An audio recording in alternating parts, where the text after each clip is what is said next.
Good afternoon, everyone. Thank you for coming to the Climate Hub Davos. My name is Renee LaPlante, and I want to welcome you to this wonderful session. Before we get started, I want to inform you of a small topic, which is emergency exits. In the event of an emergency, please go calmly to these exits, and we will take care of you. And with that, I would like to introduce and invite our next speakers on stage to the Regenaissance, transforming the way we live life on Earth. Please come up.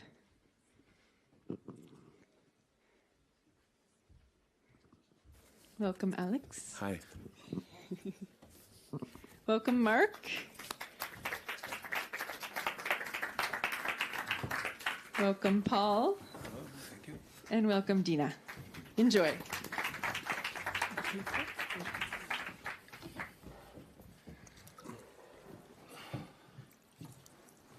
I would like to read a little story at the beginning of our session. So you may lean back, close your eyes, or leave them open.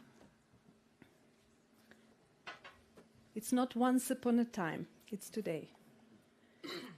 Humanity stands at a threshold unlike any other in our shared history. The old story of separation has reached its limits. We no longer believe we stand above nature or outside it. We recognize ourselves as part of the biosphere, life becoming aware of itself through human experience. This is the remembering of regenerative Earth. We are the continuation of stardust, soil, and sentience. The atoms once forged in ancient stars now move through forests, oceans, and human lungs. Life is not a resource to manage. Life is a relationship to honor. The era of extraction is ending, creating the conditions for an abundant Symbiocene era rooted in regeneration. We pledge not allegiance to nations or ideologies, but to the living continuum of Earth. We vow to create systems that nurture the conditions for all life to thrive and flourish amid ever-changing circumstances. The regenerative path is not a return to the past. It is the evolution of belonging. We are not stewards standing apart. We are participants within the great symphony of becoming. On one side of this threshold stands the exhausted architecture of an extractive civilization, a world built on separation, measuring progress by consumption rather than cultivation. On the other side lives something older than civilization and newer than our imagination. A regenerative and symbiotic way of being that every living system has practiced for billions of years. We were taught consciousness is rare, confined to human minds while the rest of the world exists as inert matter. Yet, intelligence does not appear without roots from nowhere. Your heart beats without instruction. Your wounds and body heal without command. Your immune system learns without permission or a committee meeting in your mind. The same living intelligence turning sunlight into leaves and caterpillars into butterflies moves through you now. When you see this clearly, the ego loosens its grip and stops pretending it is the author of life. You see yourself as an expression of life, shaped by forces far older and wiser than personal will. You recognize you're being lived by the universe, the way a wave is being waved by the ocean. When we remember we belong to life, we redesign our systems and begin to behave like life. Food becomes regeneration. Finance becomes circulation. Cities become habitats. Technology becomes a partner in planetary intelligence. The Regenaissance marks humanity's return to right relationship with Earth and with one another. We are not the first generation to face crisis, but we are the first to understand it at a planetary scale, and the first with ecological, technological, spiritual, cultural, and inner capacities aligned to choose a different path. Across cultures and disciplines, people feel the same pull, a remembering that we belong to Earth, not above it, a remembering that we are shaped by stardust, water, sunlight, and ancient microbes, a remembering that life thrives through cooperation, not competition, and remembering that regeneration is not a trend, it is how life works. Welcome to the Regenaissance.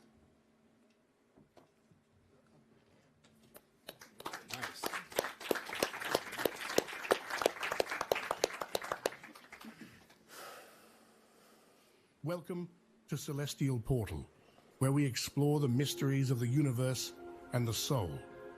Today, we embark on a path that spirals into the essence of existence itself, the Fibonacci spiral, a divine blueprint embedded in the fabric of the cosmos.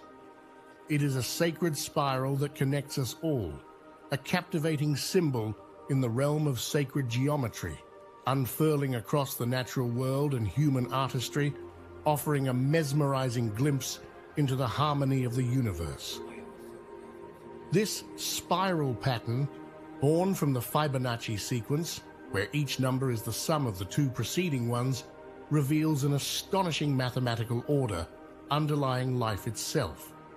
From the mesmerizing swirls of galaxies far beyond our reach to the delicate unfurling of a rose's petals, the Fibonacci spiral is a universal signature of beauty and balance. But why is it so utterly fascinating? Imagine a mathematical formula so powerful it can predict the pattern of leaves around a stem, the way a pine cone's scales arrange themselves, or even the spiraling shells of nautilus sea creatures.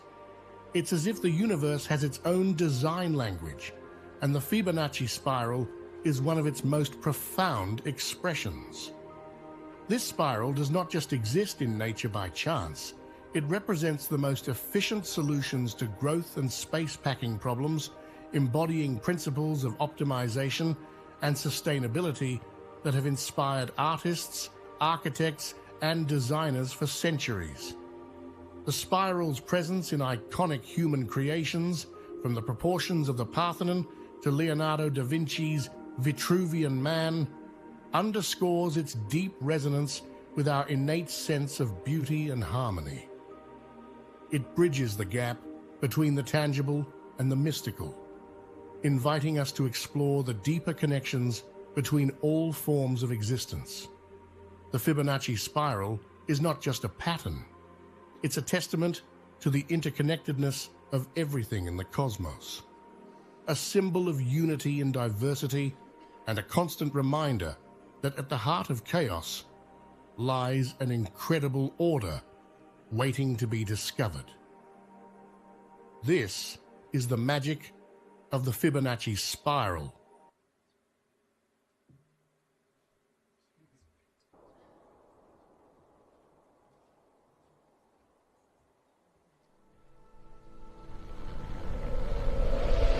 The film you're about to see has no characters.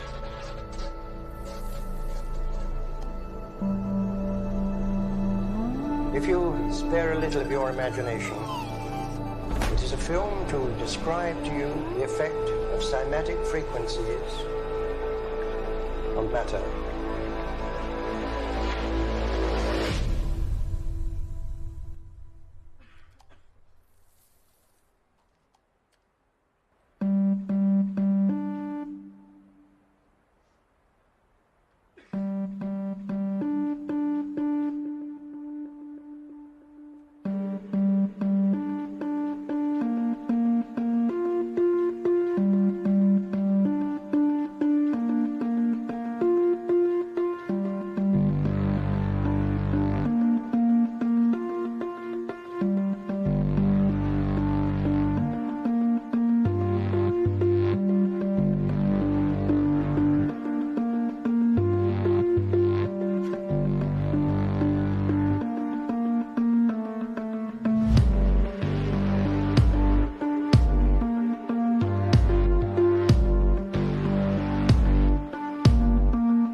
everything owes its existence solely and completely to sound.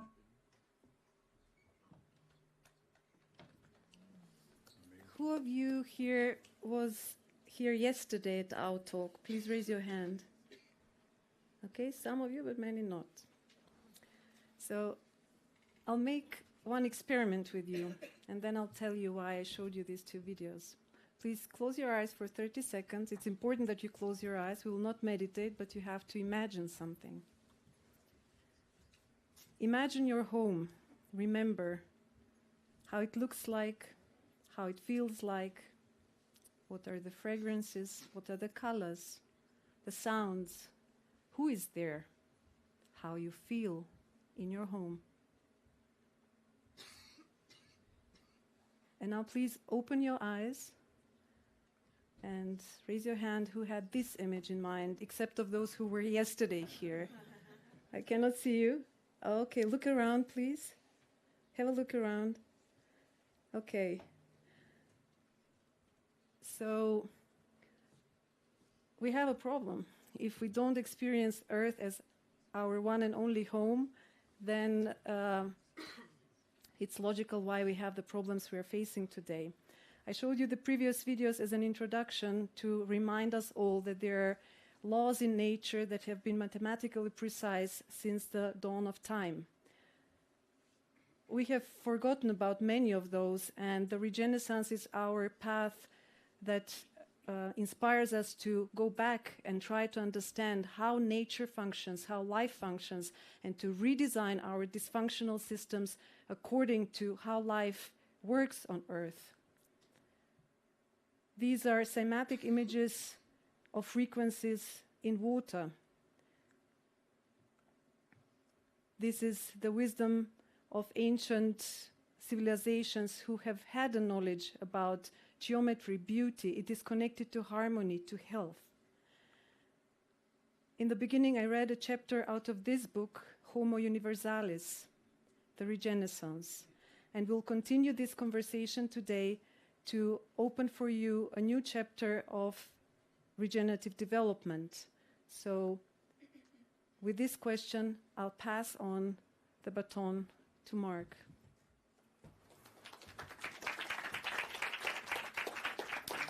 What does a world that works for everyone look like for you? Not for me, not for your president, not for your priest, your mother, your father. What does a world that works for everyone look like for you? I asked this question to 3,900 people and still counting on video. And I did it on video because I was hoping, okay, I'm going to ask these people this question, and I'm going to get this aha moment after maybe 25, maybe 50, that it'll be the great answer, and I can do this like compilation video, and then it'll be viral, and we'll all know, and we'll go live happily ever after. After about the first 3 people, I said, oh shit, we're in big trouble. I asked 3,900 people, and most of them were authors, scientists, delegates, senators, presidents, educated academic people, and most of them, all but 7 of the 3,900, began to stutter. They began to sweat. Their eyes started to roll back in their head. They said, can you ask me later? Can I think about it? And only 7 of them were kind of similar. That's a big question because it has to do with the planet Earth that we live on and how we live. So the biggest economy, the second biggest economy in the world is development. It's the built environment. It's infrastructure, residential, commercial, roads, highways, universities, hospitals. That's development. It's how we live life on Earth, where we live and where we work.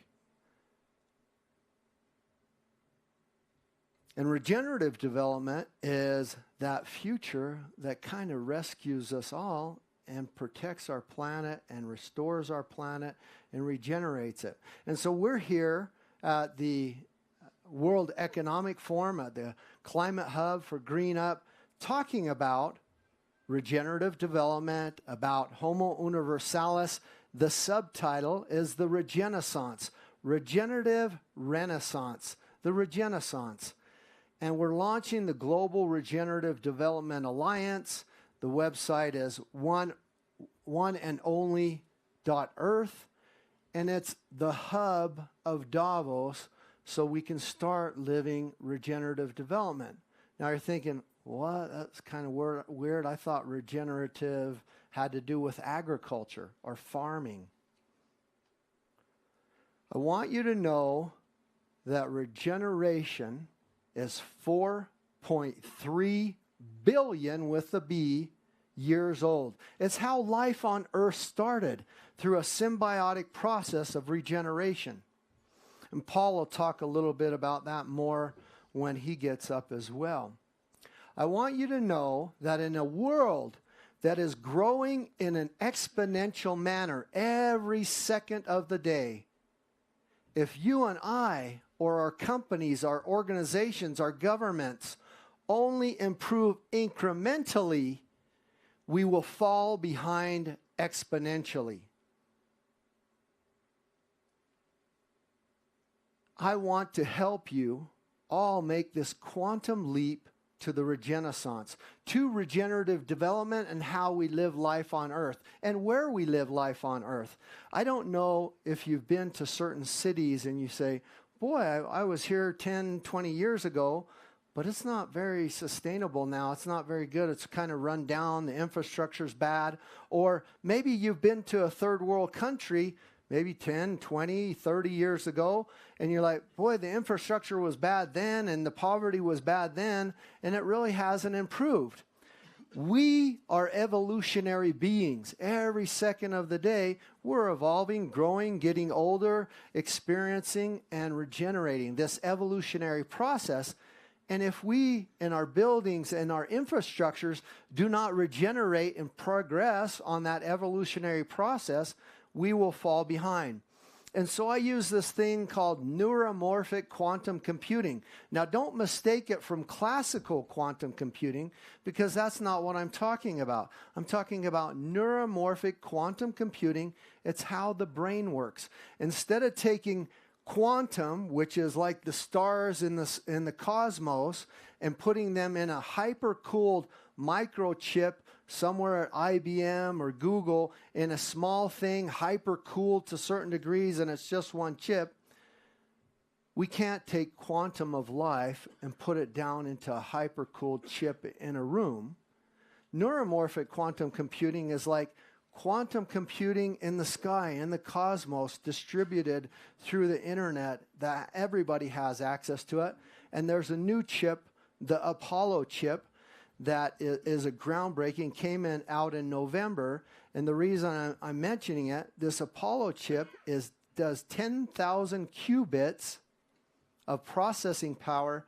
And that's not the cool thing. The cool thing is it doesn't need to be hyper-cooled. It's a room temperature chip. So that means it's climate friendly, environmentally friendly. It processes faster. It works a lot better. And so with that quantum chip, I'm now able to go to places like Dubai with Alex and run a scenario. And I want to show you a little bit about it.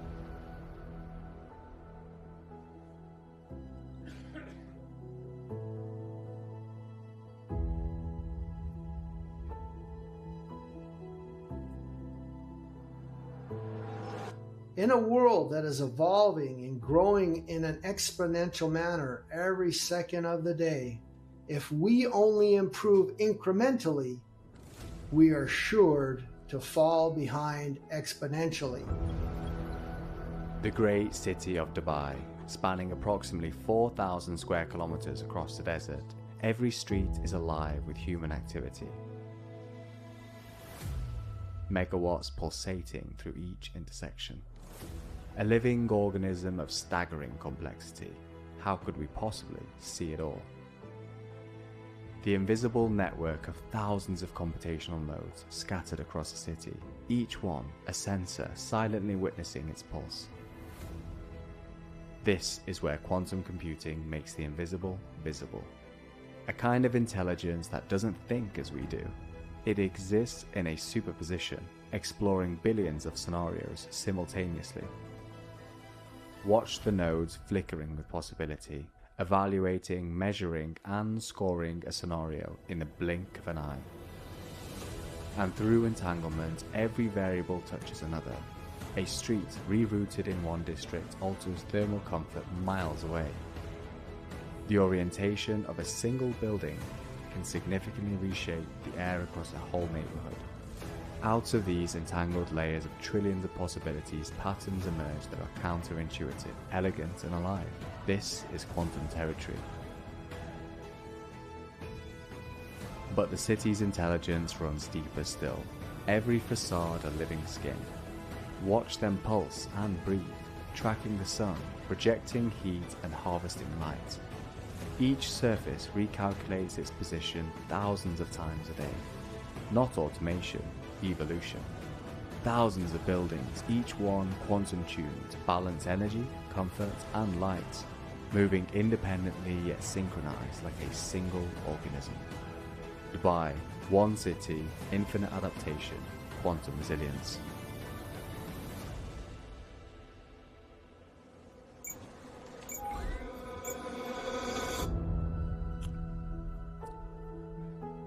So this was the World for All model, and the reason I show it to you is multiple to how we use neuromorphic quantum computing to do a baseline appraisal of a city of where it's at today.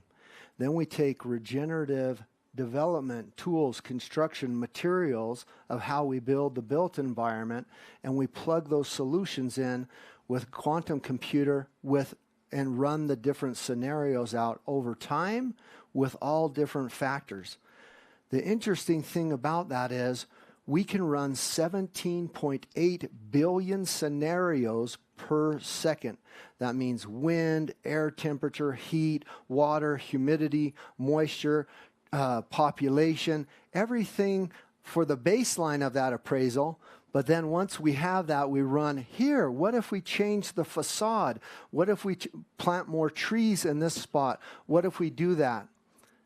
And normally in normal built environment feasibility studies, we can only run out a few scenarios, and the one that they only care about the most is it profitable for everybody involved in the deal? And if I were to take any feasibility study of all those buildings you saw in Dubai, and I were to take them and now plug those feasibility studies into the model that I showed you, it would show that none of those buildings are feasible today, and that they're all dying, not regenerating, that they have heavy moles, bad air pollution, and are eating and causing the temperature changes in Dubai.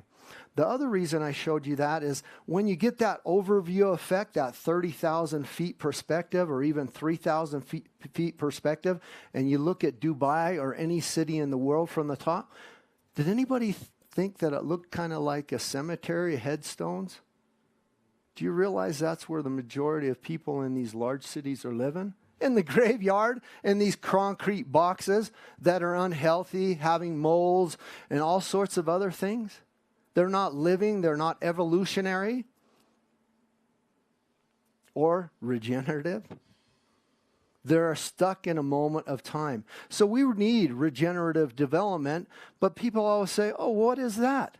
Well, it's the second world's largest economy, and it is a $280+ trillion economy, and it means basically balanced emissions, net positive balanced scenario. That money's available today. If you're interested and you want to know how much is available for sustainable development, because we're still 3 more years of the sustainability narrative, for sustainable development goals, there's $148 trillion available today. This is a lot more than that. For just regular development, not even sustainable, which is the high carbon scenario, there's $89 trillion available. And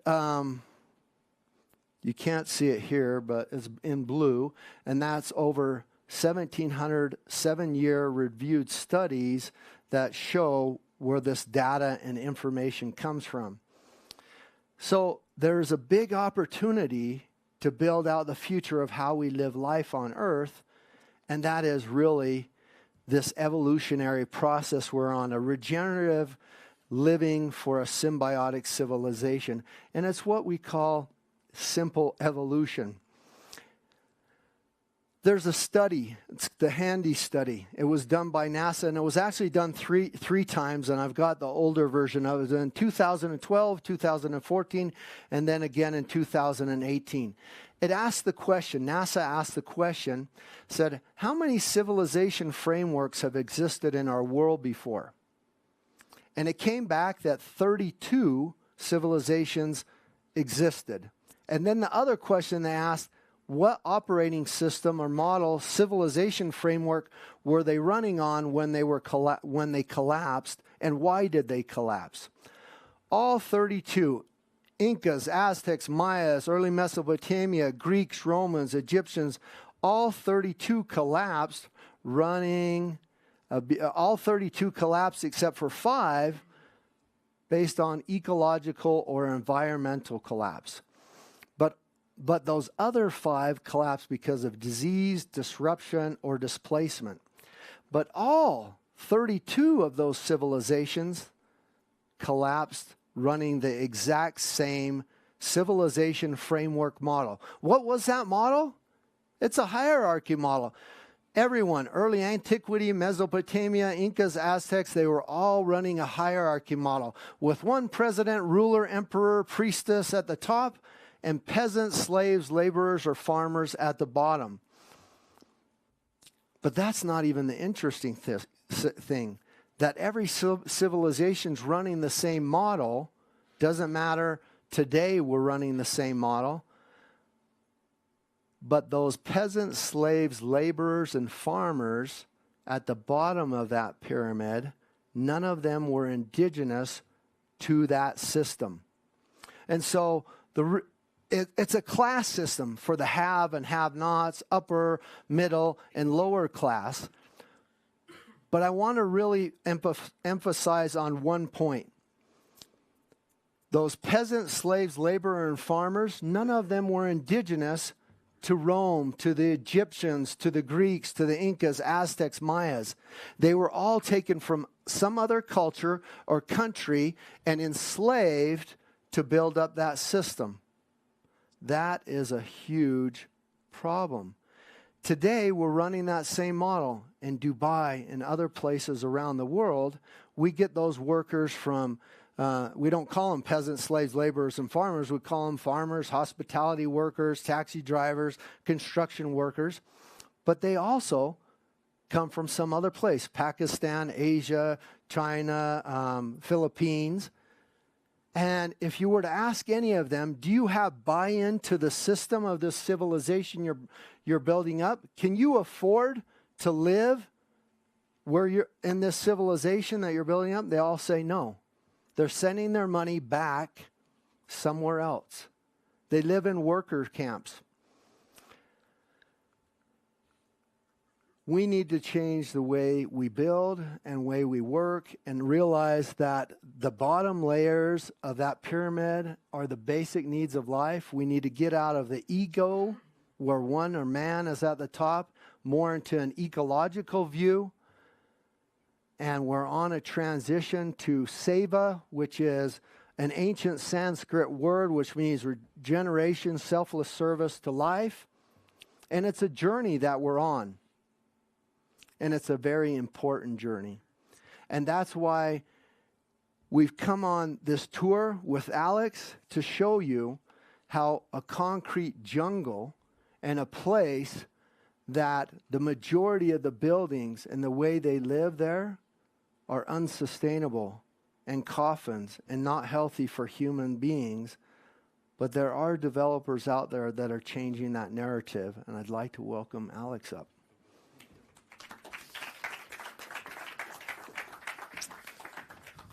Thank you very much. Let's, everybody listen to me? Let's wake up. Let's wake up. Let's go to real realization of what about Marc, what about Dina is talking. So because everyone knows what kind of problem we have in the cities. So buildings is destroying and ruining our life. So the air and the water is toxic for us. Even after all rituals what cities make with the water is still not flourish, not make us flourish. And during my 27 years of real estate development, 23 projects, 22 years in yoga, these questions was always with us. As can buildings change and extend the life of people on the planet? And a little bit... In the beginning was a figment of imagination, a hint of story, a flight of inspiration, and our home was created. Then came man, the next milestone of evolution. Man pushed the act of creation further by constructing unique buildings to live in, to create in, to spiritually develop. We at our evolution take buildings to a new level so they become motivators for human self-development. We create buildings where dreams begin, families blossom, businesses thrive. We create living, breathing companions to our lives. We are equally bold dreamers and intellectual developers. We blend timeless traditions, future technologies, and boundless imagination for people's well-being, genuinely transformational opportunities, and a manifesto of their vision of life. This is our ultimate goal. Are you ready for a crazy ride through science and spirituality, ancient knowledge and modern architecture, development and storytelling, intellect and imagination? Then open your mind and open the door to our evolution.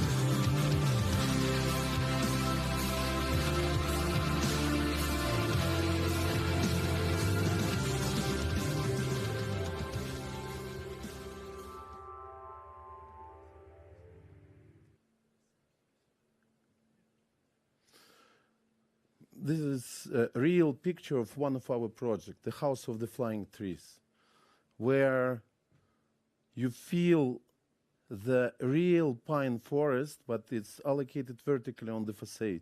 You feel the sound of pine forest because we allocate in the real forest, real pine forest, we allocate the microphones and they record for 2 weeks the real sound of real forest.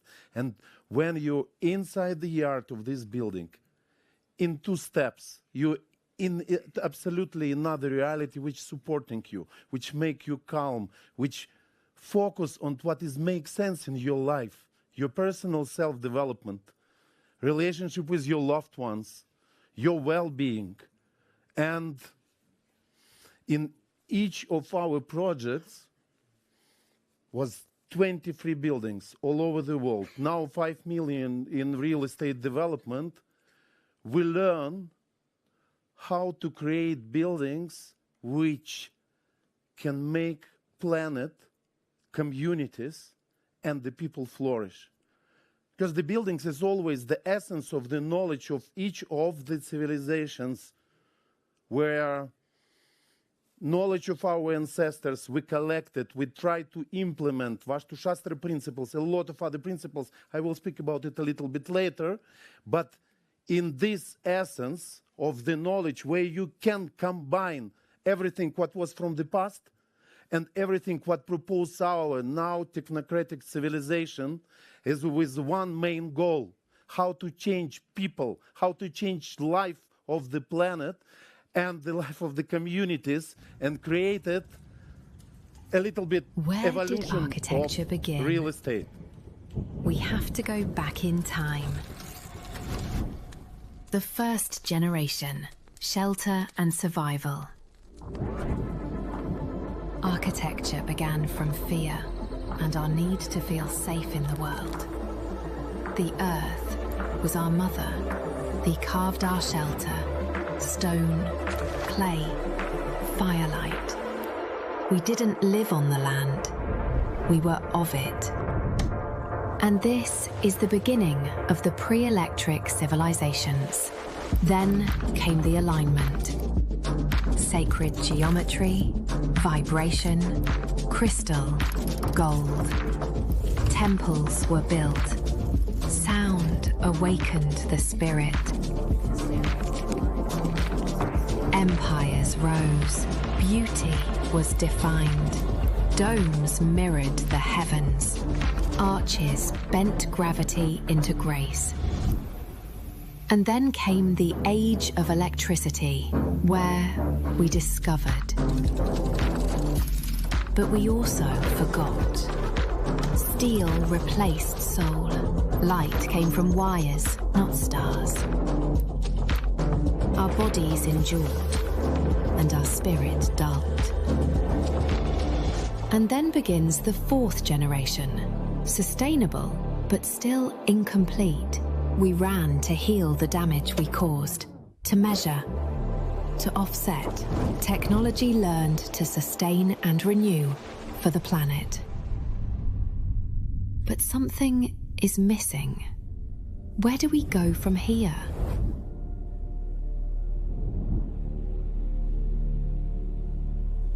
Generation 5.0. Where we have brought to life regenerative architecture and holistic living ecosystems. A design philosophy that moves from real estate to conscious habitats, building on the knowledge of all that came before, integrating ancient wisdom with modern technology, from the ancient science of alignment, Ayurveda and Vedic knowledge, to neuroscience, AI and environmental physics that listen, adapt, remember, and heal. Sounds too good to be true? Well, it exists. Eywa signals a new species of architecture, a living, breathing, evolving presence. Every beam carries intention. Every element is tuned to the human body's natural rhythm. Quantum-enabled systems feature memory-based water, advanced air purification, sound healing, EMF shielding, Vastu Shastra, circadian lighting, and sacred geometry woven into your everyday life. Welcome to a new standard of living, working, and elevating human performance. The first ever regenerative oasis that serves humans, communities, and the planet. This is Generation 5.0, where architecture becomes conscious. It becomes regenerative.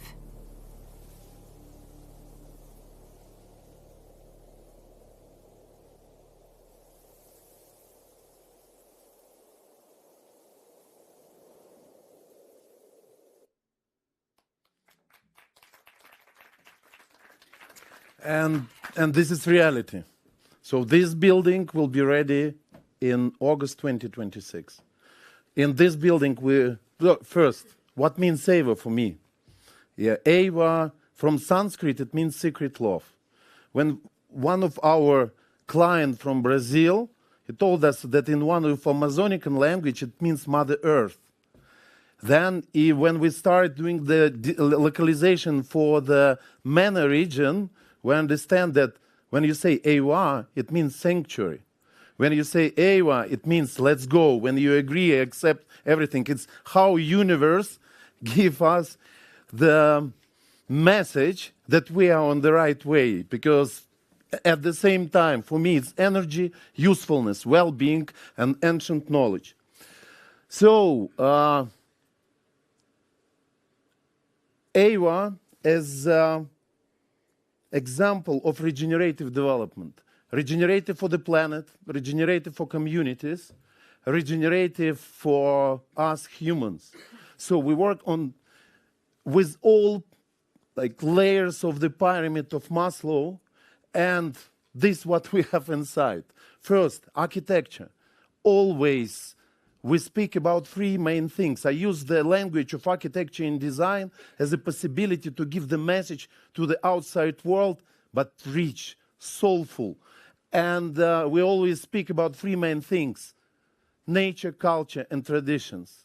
Biophilic design, narrow architecture, longevity of materials itself, because all our facades, usually I love the material, favorite material of Antonio Gaudí, glazed terracotta ceramic, and it's after 100 years, after 200 years, will be same colors with the so beautiful pattern of all the buildings. We use the ancient knowledge about humans, Vashtu Shastra, the ancient science, how to harmonize the energy for the people flourishing.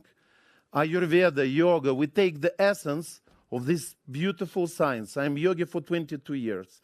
Every morning I start with the 2 hours of my personal self-development. It means I live like that. I live in the buildings. So I live with my families, and we, in this 23 years unstoppable journey, research and development and implementation, a lot of tools, so that landscaping strategy, activation of 9 planets, again, we call it regenerative coefficient for the plants, for the super high-rise, minimum 0.5 square meters of the plants vertically to 1 square meter of the land plot site. For the villa communities, 1-to-1. So we are going for the villa communities, we are ready now even to go off-grid. So we are working that as less as possible energy we try to take from the cities. Even now, our Eywa building consume double less any type of resources from Earth than any other building in Dubai. And it's beautiful. Biophilic design, we decode nature always. The first building is about tree of life. Second building is about ocean, our fragile ocean, where you can see the giant stingrays, giant sea archie on the facade. And one of the ancient practice of Vashtu is implementation of the crystals inside the structure of the building. In first building, we already implement now 16 tons, 18 different type of crystals. In some of the floors, we have around 200 group of crystals, which is connected with the cables with each other. This is the photo of second biggest Lemurian seed, photo from the construction. I invite everyone to visit it in real life. Now, when we finalize the structure, in 40 minutes, you start smiling. You receive the inner smile without unconditional, really. So I invite everyone to explore it in real life in Dubai, because this is reality. This is what exists now in the construction space. With all our rituals of implementation, 2 weeks we charge with the special sound vibrations. We have we call it temple of crystals in the construction. Water, by the way, 1 ton of crystals drink per day 1 liter of the water. So for us it was like miracle, because we don't understand. We even put 20 liters in one room without the crystals and 20 liters in the room where we charge the crystals. 90 liters after 1 day here, 20 liters here. So it's very interesting journey, trust me. So we are creating the future when the essence of the knowledge of all civilizations, which was before, and all technocratic civilizations in well-being, longevity, sustainability, we implement in one building and make this system scalable. It means in each city. So one amazing, beautiful man told me, actually what you create is the smallest blue zone on our planet in the size of the building. So, and our target that this type of, and no matter, this is the residential, offices, commercial, schools, student accommodation. So yes, now we start from top. I need that with us will be more influencers, more people who can really change the reality of thinking of all others. 2% we need to change 10%. 10% will change the meaning, the understanding of this reality all over the planet. Welcome, by the way. So, always, this is in Eywa Way of Water, the temple for meditation. Always the place where you can pray, where you can meditate. 3.5 tons of crystals on the floor. There is 7 different sectors where you can activate through your first chakra, your material reality, etc., etc. We work on sensorial level with all 6 senses. Special smell only through the essential oils. Touch, light, 2700 Kelvin light. Life hack for you, when you inside your home, put to slow-mo the camera, and if you see that some light is vibrating, this is exactly what recognizes your brain. So you try to be calm, but your brain is in a disco club with stroboscope. And this is really very important. So we're checking all the even small items, and we create this scalable system.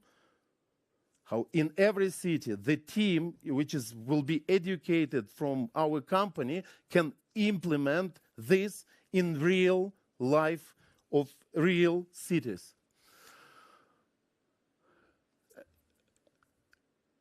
Water, air, activation of the water. For us, filtration of the water is just beginning. The main tool is start from 18 different type of crystals, giant tube, together with the magnets, with the high pressure, water going like through the kilometers of the mountains. We restructure the water. We clean the memory of the water. Then we divide water to 2 flows. In one, we change the charge of the water, make it exactly same as the charge of the water inside your blood. And it's help with this charge, you absorb more minerals, more vitamins from the food. Then we increase the level of the molecular hydrogen, and this we create inside the building. So that's the system is, I can take the water from the city and transform it to sound vibration harmonized living water, pH 8.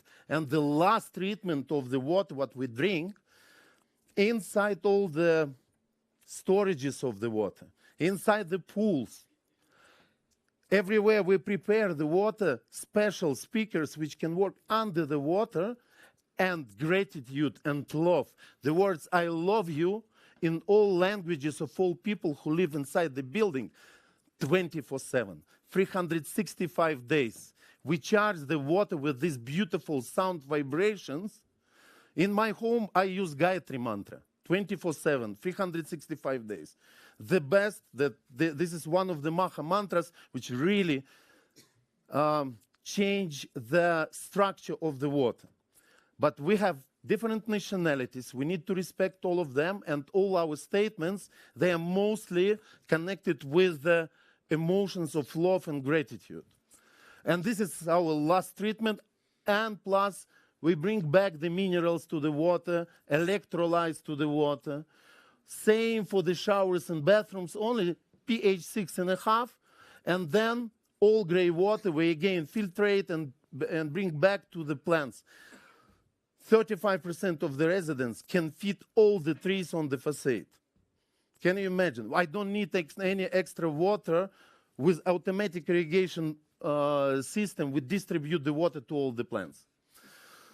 MER14, 0.3 microns. We can block all the dust, bacteria, everything. Then very important. So how to protect building from against the black mold, against the fungi, what is... So we learn how in Ayurveda they do it. We learn all the modern technologies, antifungal painting. By the way, 90% of them is toxic for humans. Because now in the construction, before you finalize the ceilings, you need to paint 360 degree around everything with all which protect, because black mold is really ruining our life. It's create toxin. After 3 months, you start arguing with your loved ones, and this is not you anymore. It's a black mold inside you, like a venom inside you. Yeah, no, really, so that's what I want to put the attention, that we try to evaluate each small item which can affect our life. And what happened after? So robotic system, each 3 months, you need to clean all the ducts from inside. Nobody even think about it. So that's and the target of us developers, we can easily make people flourish, and we can easily ruin their life, because beautiful architecture, quality of the materials is not enough for our daily routine flourishing. You must be bunker, you must change the world around you. But why you need to think, do you have a mold under the ceilings? Better focus on what makes sense in your life, and we will help you with everything what was collected during these 24 years. Hydroponic microfarms, 200 square meters minimum. We can produce from 15 to 20 tons inside the building, fresh vegetables, salads, with a delivery time to your plate, 2 minutes, full of prana. Clubhouse with the free kitchens, vegetarian, fish, meat, and in vegetarian kitchen, forks, knives, everything only for this kitchen. I'm vegetarian. I know what about it. This is very important. And then you can easily, through the Eywa app, you can order directly from how we support the communities, because you can order directly from the farms.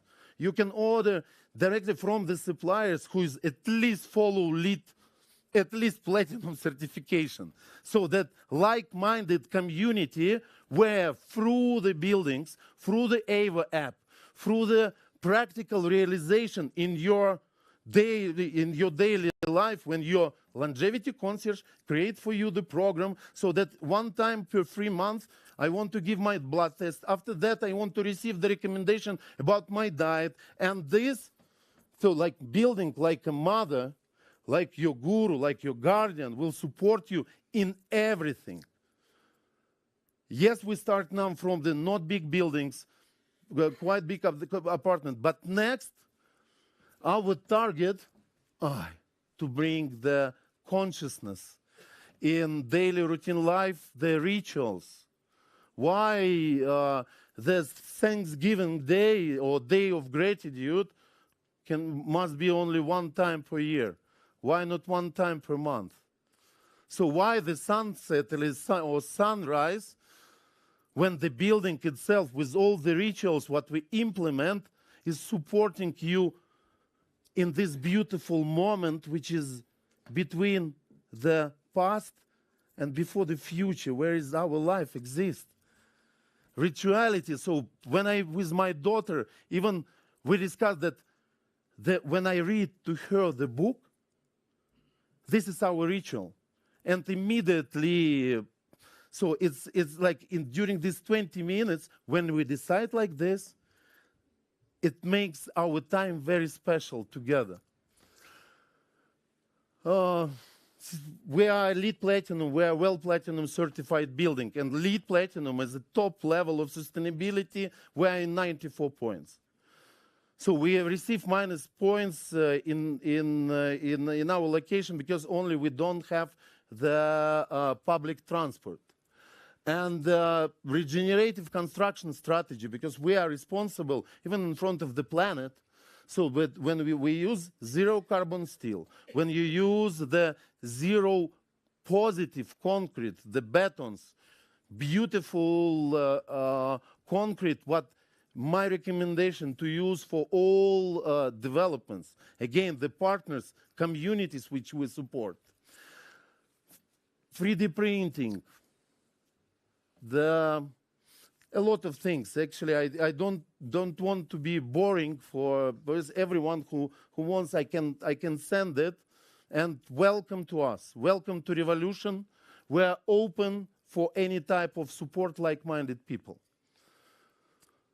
And of course, the soul of Eywa, the Eywa app and Eywa AI, when you can, with the voice, you can speak with your building. This will be ready in 8 months. Yeah, so that's our plan. That operation with Eywa app and Eywa AI start in November.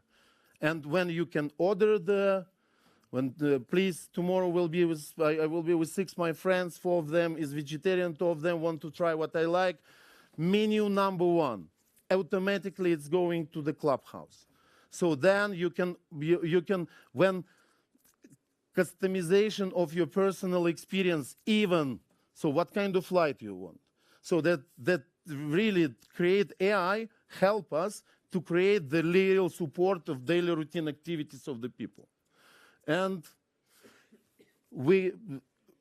offices, residential, mixed use, hotels, spa, retreat. This is really running projects. This is in Maldives, beautiful. This is Barcelona. Dubai, Abu Dhabi. We want to build through the Eywa, through regenerative real estate, the multi-platform ecosystem for designing human life. Unique platform which supporting you in everything. Please focus on what you love. Focus on your business activities, in your self-development. We will help with everything. And again, first, now we start from ultra-luxury. This will be ready we finalize this year. 2 buildings plus all the platform. Then plan to go to increase to business plus, offices, compact homes. And of course, we need the real people who will support us and Real Estate Jedi Academy. So to learn architects, to learn owners of the businesses, how you can implement the Eywa values in any city. Los Angeles, New York, welcome. Yeah, really, we play the real estate development, Eywa development in these cities will help flourish all over the world for this concept. Now, a little bit, can you reduce the light? Listen to the music. The song was created in our team. The words is from me. This is the hymn of Eywa. You're so graceful, ocean inside you, an ocean around you. So many statements, so many answers, ocean of emotions, an ocean of vibration, manifestation of nature creation.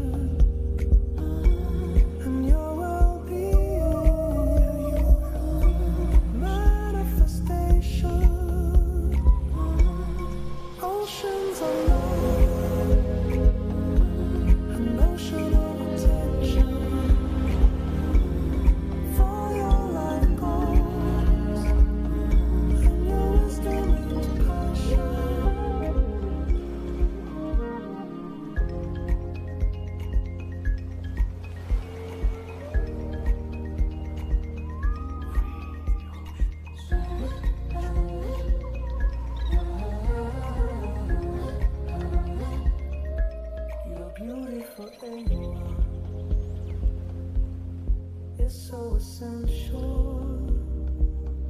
Free the ocean inside you, and ocean around you.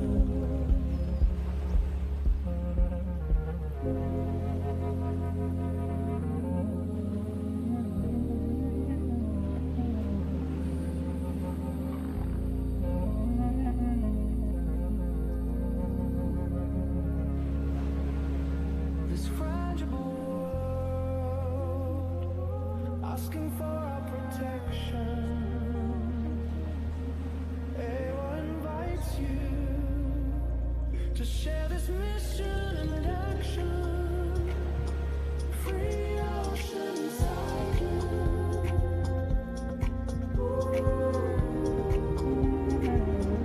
Free ocean like you.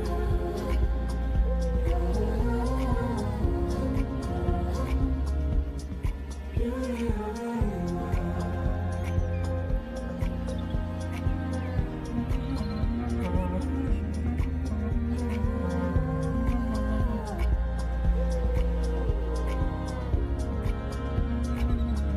Free ocean inside you. Free ocean around you. Ocean in motion. And ocean vibration. Free ocean inside you. Free ocean around you. Ocean in motion. And ocean vibration. Beauty of Eywa.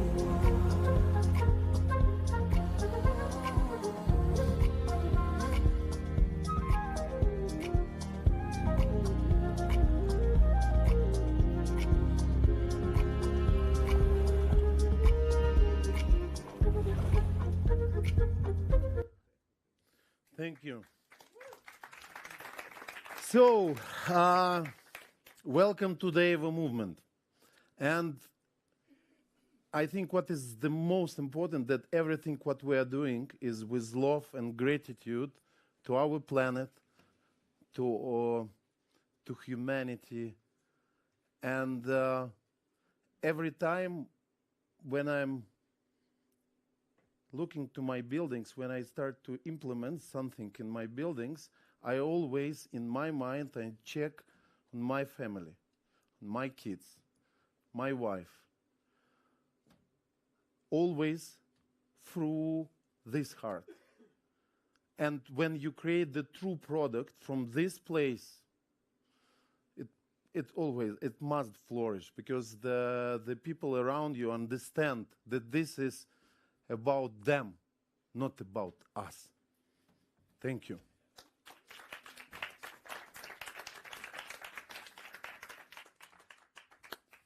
That was fabulous. Good job. Wow, that's amazing. Thank you. Wow. Wasn't that fabulous? That was amazing. Let's see. Whoops. Folks, my name is Paul Stamets, and we have been talking about habitats. And so I want to continue this narrative on something that could literally save your lives. So what I'm about to give to you is a breakthrough in pandemic response, and it's so critical to everyone here and your families. This may be the most significant talk of my life, and it is the culmination of more than 30 years of research. We have a breakthrough in preventing and responding to pandemics that's fundamental to the very habitats that have given us life. So this is a continuation of the Regenaissance, of regeneration. The Renaissance is a revolution based on the intelligence of nature. So I want to take you on this journey, and I like to give my disclosures. I do have a company at fungi.com, and I do have a nutritional mushroom supplement line, the most popular in the United States, called Host Defense. So I always want to give acknowledgement to my mentors. And my mentors are listed here: Dr. Michael Bude, Kit Skates, Daniel Stuntz, and Alexander Smith. Alexander Smith is considered to be the father of American mycology. Kit Skates was a second mother to me. They adopted me, in a sense, when I was about 18, 19 years of age. These are icons in the field of mycology. Mycology is the study of fungi. So this interest in mushrooms has swept the planet. It's really a revolution also from the underground to understand that these networks connect all habitats together. They create communities. They do so by creating guilds. And so all habitats are infused with mycelium. This is the basic food, the basic construct of the food web that gives us all the nutrients and collaboration between different guilds of organisms. So even though mushrooms pop up and you see them, it's a portal into a vast network underneath your feet. Virtually all habitats are infused with networks of mycelium, some more dense, some more dispersed. But the mycelium, as many of you know about penicillin, there are antibiotical properties, but there's also prebiotical properties, and the mycelium can be also probiotical. But they can, because of their selectivity, they can invite and reject different organisms. They set up vast cooperative communities. And this flow of organisms through the mycelial networks give rise to healthy habitats that provide us with our food, to be able to grow plants that then feed animals. It's a massive symbiosis between different organisms that are working in concert together.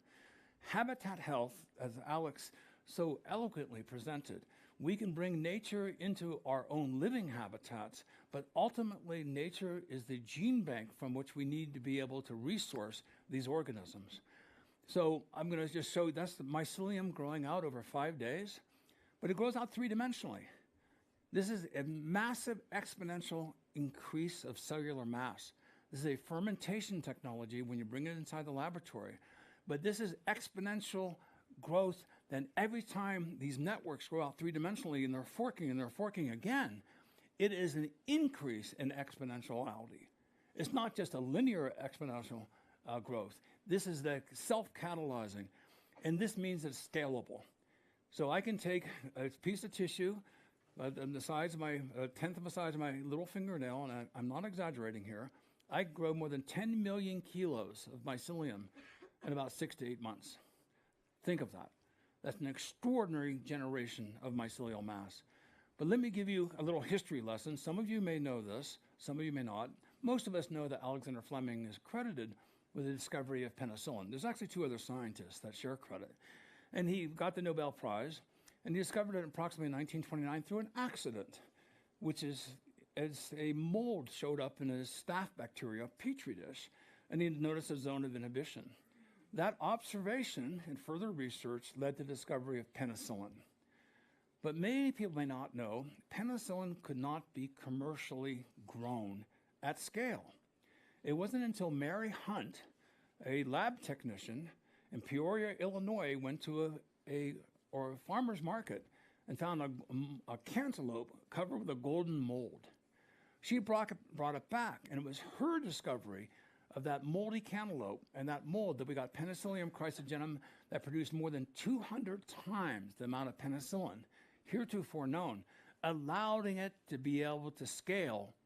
The United States and Britain had Penicillium chrysogenum and could generate penicillin. The Germans actually also developed it, but we bombed their factory during World War II. The Japanese did not have it. Obviously, this saved tens of millions of lives, and penicillin still is being used today. Well, we are now in viral storms. We're having more viral storms than ever before.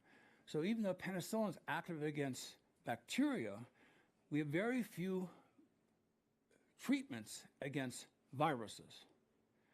We have gone through a massive pandemic recently, the COVID pandemic. All of us know about it. And these viral pandemics now are crossing all over the planet because of habitat loss, the loss of biodiversity.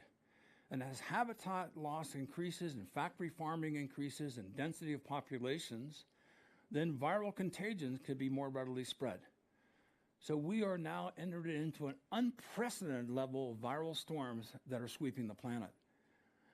So we are now at the precipice of viral storms, and we're creating many nexus points where people, animals are co-infected with multiple viruses.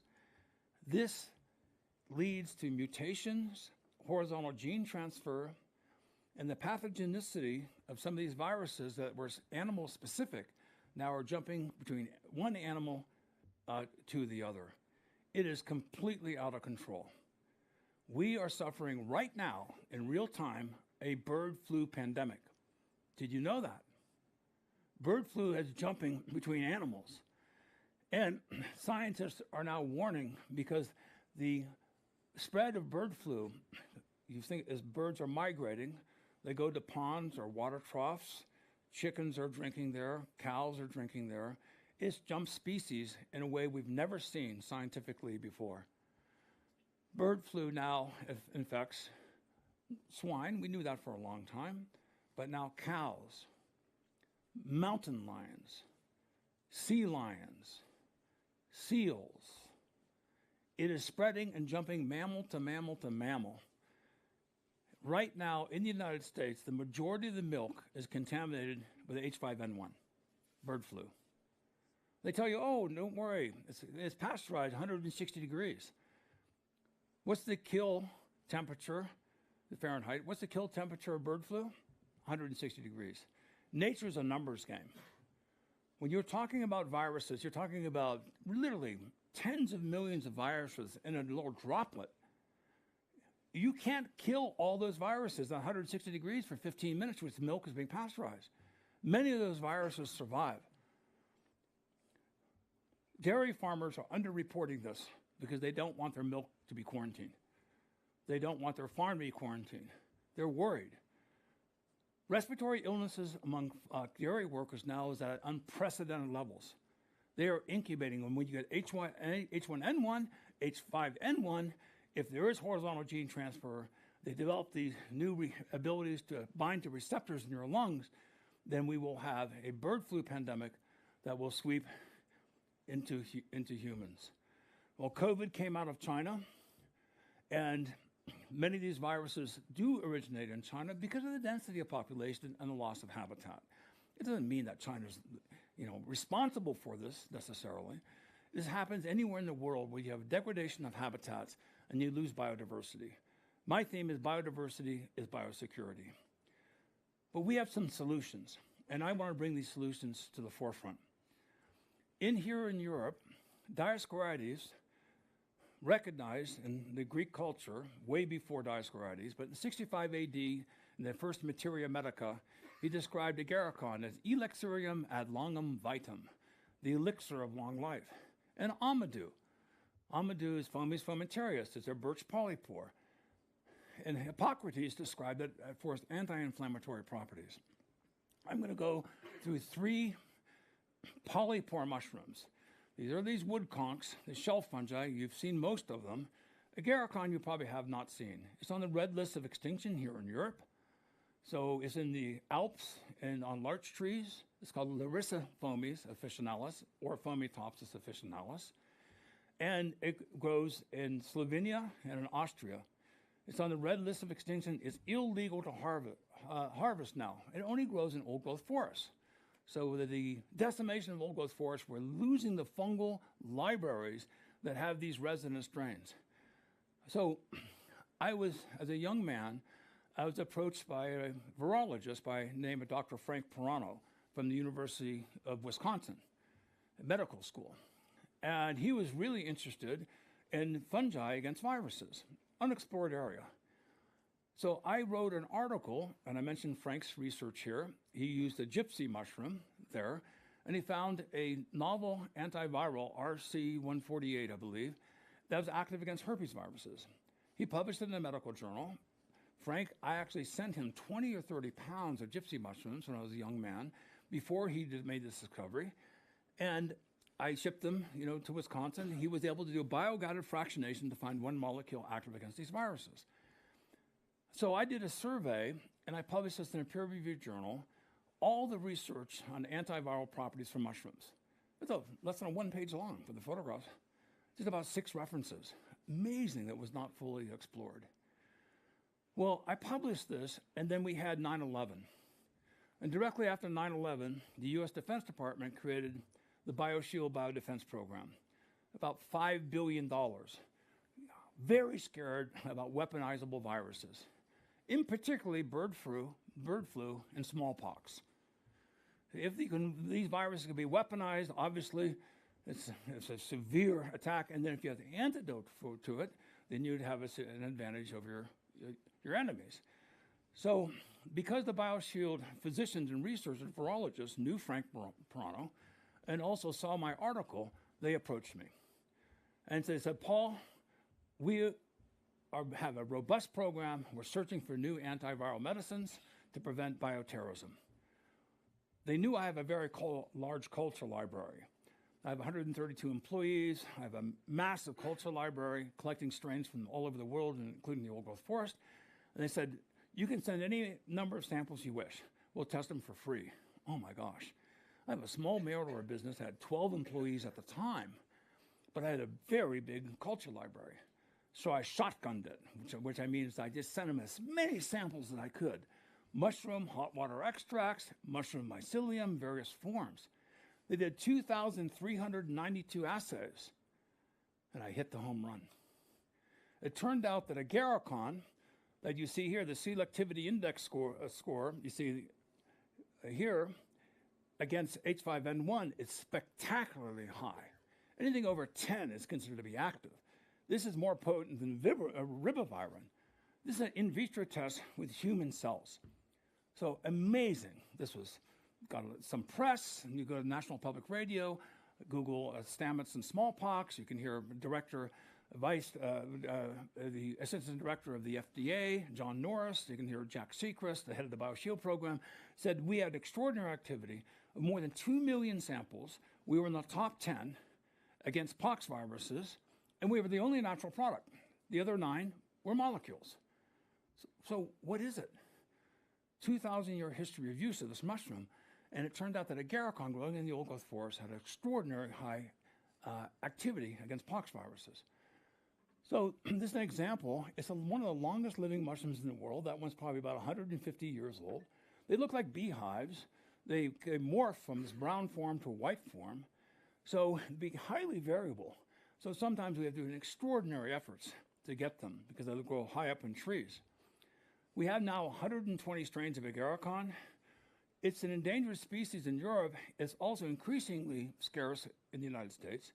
So what we do is we locate these and we take a small tissue piece out of the conch, and then we grow them in our laboratories and we make extracts. Those are basically 35-gallon drums, and we make extracts of the mushroom mycelium. That's what we sent to the BioShield Biodefense Program that had so much activity, is mycelial extracts grown on rice that's put into water and ethanol, 35% ethanol. So then we use this is basically solid state fermentation, exponentially expandable. Every week, I can expand one of these bags by a factor of 10. Every single week. You do the math in 52 weeks. You can see how much we can generate. We can grow enormous amounts of mycelium, of agarikon. And these are 4 agarikon strains. They're just showing their competition. Strains are different. And so an example of our number of strains of agarikon that we've collected is 32 strains. We now have 120. We've done full genomic sequencing on all of them.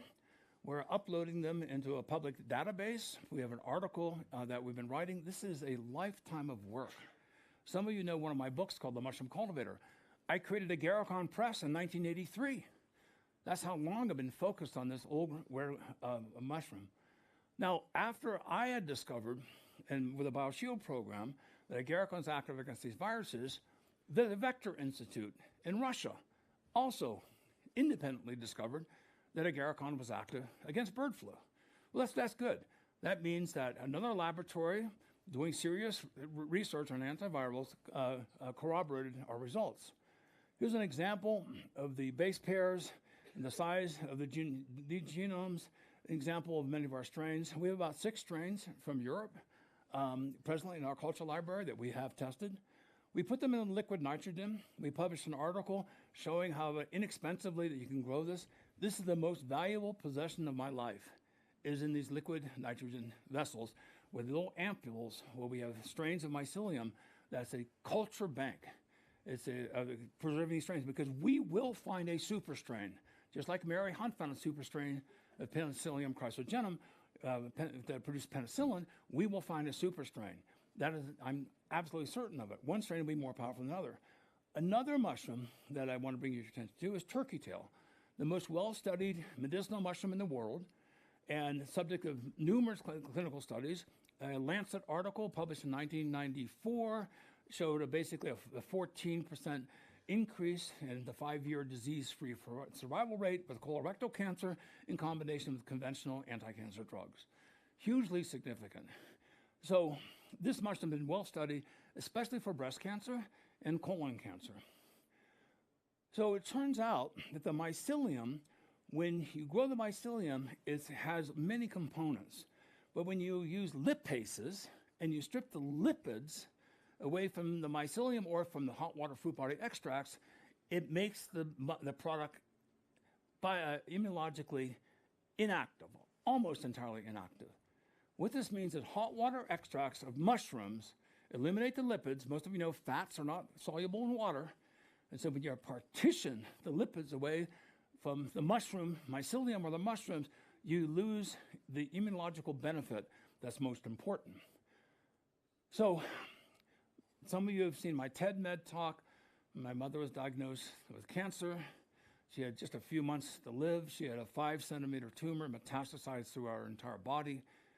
And I, being her son, I can't make medical recommendations, but I reserve it for my mother. She was taking Herceptin, and she lived more than 10 years after giving basically a death sentence that she would only live a few months. This is widely spread. Many of you have seen my TED Med talk, etc. So, and then it turns out that turkey tail can be a prebiotic for the microbiome.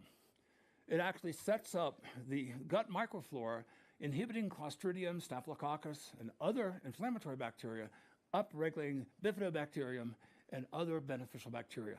So this was a randomized placebo-controlled clinical trial with the patients who took amoxicillin, which is an antibacterial antibiotic that disrupts the microflora. So we had some really good, interesting evidence of agarikon and turkey tail. And then we published that, and not to get too technical, but basically interleukin 10 and interleukin 1RA are anti-inflammatory cytokines. When you get inflammation, then your body's immune system goes awry. All sorts of other opportunistic diseases can take place. Many of you know this. But it turns out that the mycelium, when it's grown on grain, induces these anti-inflammatory cytokines, interleukin 1RA, interleukin 10. Why this is so important is that when we applied to the FDA for a COVID clinical trial using agarikon on turkey tail, the FDA said, absolutely not. You're providing an immunostimulant, according to the scientific literature. The majority of people who die from COVID die from the cytokine storm. It's overexpression of the immune system. But we had published this anti-inflammatory aspects of the mycelium grown on rice, and the FDA approved us. So we have 2 clinical trials I'm going to report on, 140 patients in total. You go to clinicaltrials.gov and look this up. One is vaccine enhancement, which I'll talk about first, and the other one is with or without vaccines. So 90 patients. This is substantial. This is a phase 1, phase 2 study. So it turns out that we published in JAMA the concerns about stimulating interleukin 1 beta. This is the inflammatory cytokine. This is what kills people from the cytokine storm. Most people die from respiratory failure because they can't breathe. So we turned out that it was well published that interleukin 1 beta causes the cytokine storm in COVID patients. The FDA then approved us because of our prior publications. So, and then in JAMA, the Journal of the American Medical Association, we wrote a preview article talking about integrative considerations for COVID, which basically we recommended nothing. But there is one paragraph that said, but mycelium of turkey tail looks interesting in suppressing the cytokine storm, potentially because of its stimulation of these anti-inflammatory cytokines. So this is a preprint. Gordon Sachs at the University of California, San Diego, Center for Integrative Medicine. He's the PI, the lead investigator, a dual MD and PhD. Acknowledge Gordon Sachs and his team, Andrew Schuboff, Christine and Shaw, and two of my employees, Zoltan and Chase, and Renee, who is no longer an employee, and other researchers. Dr. Stephen Wilson is a renowned virologist. And so it's been accepted for publication in BMC Immunology, a respected immunological journal. The peer review comments said meticulously designed, profound results. This is a major breakthrough in enhancing the efficacy of vaccines. So this is some of the statistics. I'm allowed to talk now because BMC Immunology, once they accepted us, this will be published in about 30 days. We're now allowed to announce it. And basically, the third day after a vaccine, most of you feel like you've been hit by a truck. So the black line is the inflammatory adverse effects of vaccinations, and the red line is in the combination of using agarikon and turkey tail at the time of vaccination. Literally recruited people in the lines getting their mRNA vaccines. Do you want to be involved in a mushroom clinical trial? And massive recruitment, 800 people or so signed up, and we only got 90 through the funnel, so to speak, because of pre-existing conditions. And so it turns out on day 3, massive reduction of adverse effects. This is so important because in the United States, 30% of people do not get vaccines for fear of the adverse reactions. So that encourages people to take vaccines because it lessens the adverse reactions. Dr. Stephen Wilson said something very interesting. Billions of dollars have been spent by the vaccine industry to decouple what's called reactogenicity, adverse reactions to the vaccine, versus immunogenicity, upregulating your immune system. We have shown for the first time that we can decouple the adverse effects from vaccinations, thus increasing vaccine use. And it's a double-blind, placebo-controlled experiment. But then something really interesting happened. And Gordon Sachs came up with this, and Stephen Wilson. This is something I did not come up with. I came up with a formula based on my research. But they have said, well, let's look at the antibodies 6 months out after vaccination. And after a short period of time using the mushrooms, 6 months out, we had a multifold increase in the antibody reservoirs against COVID compared to the attenuation of those people who just got the vaccine without the mushrooms.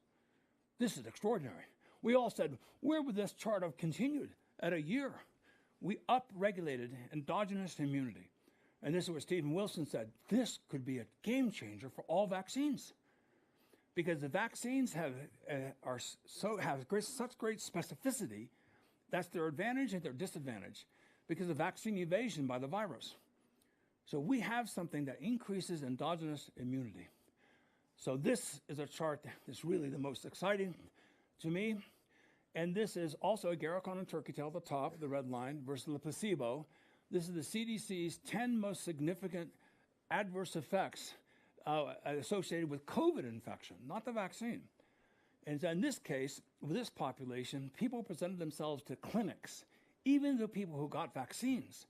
But they were so sick, they went to the emergency room because they were having such a bad COVID experience. So they went to clinics in the emergency room, and we recruited them while they were in the emergency rooms trying to get treatment. Randomized, double-blind, placebo-controlled, and look at the extraordinary results in the reduction of cough, sore throat, stuffy nose, runny nose, and as well as muscle aches. I'm particularly fascinated by sore throat.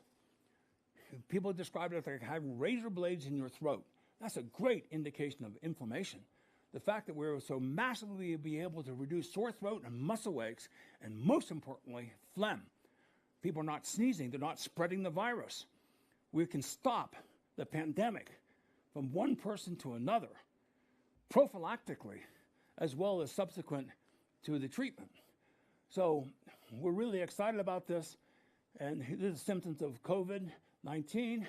These are the symptoms of H5N1. Basically, the symptoms are the same except for loss of smell and taste with COVID. But H5N1 is sweeping the planet. We think we have an immunological defense based on nature We try to do biogated fractionation. You can fractionate to inactivity. Because it activates and docks with so many receptors, we have an entourage effect of a crosstalk between the receptors that upregulates endogenous immunity so it can customize, we believe, a response. This came from yesterday, folks.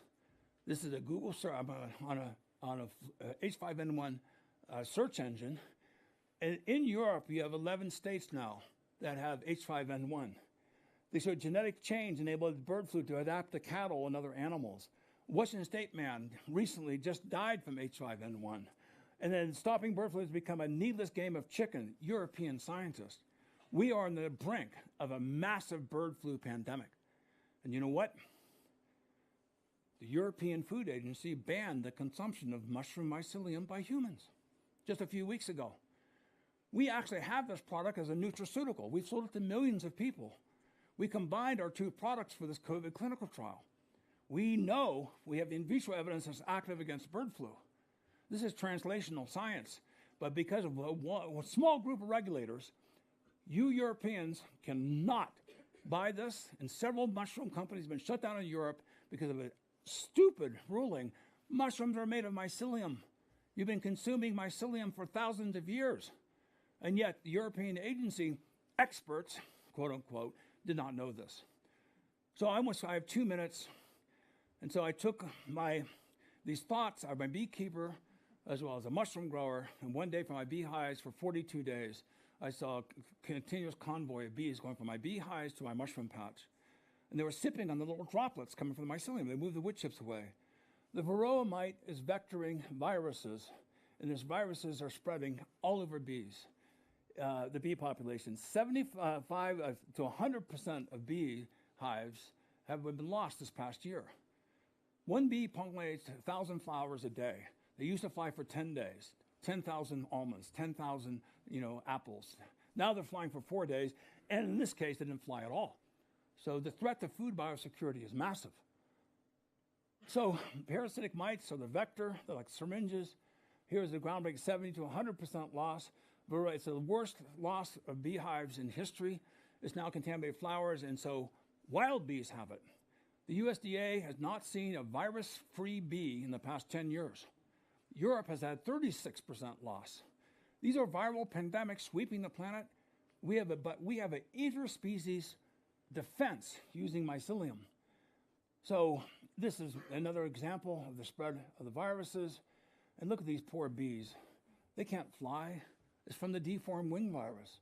So I'm happy to announce we published this in Nature, Scientific Reports. And Jay Evans said, never seen such strong activity against viruses I've seen with Stamets' extracts. I'm the lead author here in this Nature article. Look at those results in reducing, with one treatment in 10 days, 1% sugar water into the extracts that you saw were made into the sugar water, and reduced the deformed wing virus 800 to 1, the Lake Sinai virus 45,000 to 1, with a natural product, not with a molecule. It's the entourage effect. We have grown up in the matrix of mycelium. Of the 15,000 species that we have identified so far, our ancestors have narrowed down to about 50 species that interact with our microbiome so well.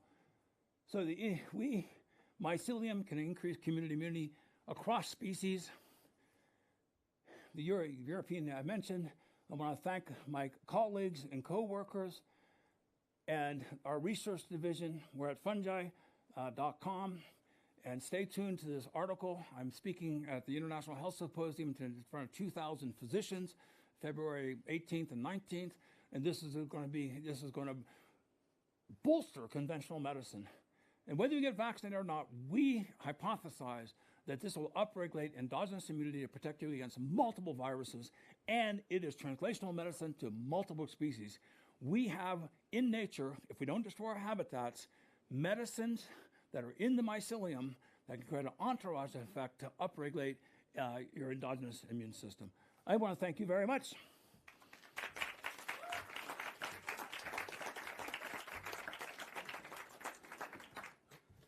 Thank you all very much. That was it. Show's over. Please exit safely and have a good evening. Yes, Rick? That was really good. Can you, of course you can, if you shout it quickly as we're walking out.